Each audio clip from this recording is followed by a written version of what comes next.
अगर आपने अभी तक हमारा चैनल सब्सक्राइब नहीं किया तो अभी सब्सक्राइब करें और बेल आइकॉन को क्लिक करके हमारी लेटेस्ट वीडियोस के बारे में अपडेट। अस्सलाम वालेकुम, हमारे चैनल में खुश आमदीद। दीवानगी की सेकंड लास्ट एपिसोड का न्यू प्रोमो आ चुका है, जिसमें रमशा को अपनी जान का ख़तरा होता है जब उसे पता चलता है कि सुल्तान ने हारून को मार दिया है। तो वह जाके नगीन के पास अपने गुनाहों की माफ़ी मांगती है, अपनी हर गलती का इतराफ़ कर लेती है और सबूत के तौर पे वो वीडियो भी उसे दिखा देती है।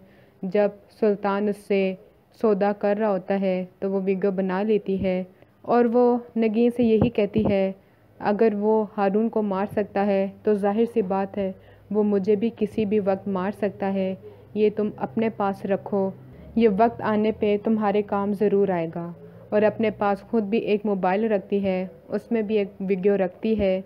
और जब सुल्तान को हकीकत के बारे में पता चल जाता है कि रमशा के पास मेरे ख़िलाफ़ वीडियो है, तो वो उसको जान से मरवा देता है।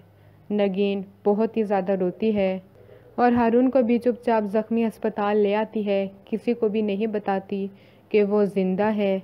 और जब हारून बिल्कुल ठीक हो जाता है और सुल्तान दुरानी इलेक्शन लड़ रहा होता है, तब एंड टाइम पे नगीन हारून को लेकर मीडिया में आ जाती है।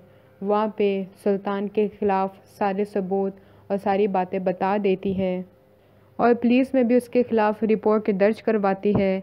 इलेक्शन के दिन ही वो बुरी तरह से हार जाता है और पुलिस वाले उसे गिरफ़्तार करके ले जाते हैं। यूँ सुल्तान अपने आखिरी अंजाम को पहुंच जाता है। अगली वीडियो तक के लिए अल्लाह हाफ़िज़।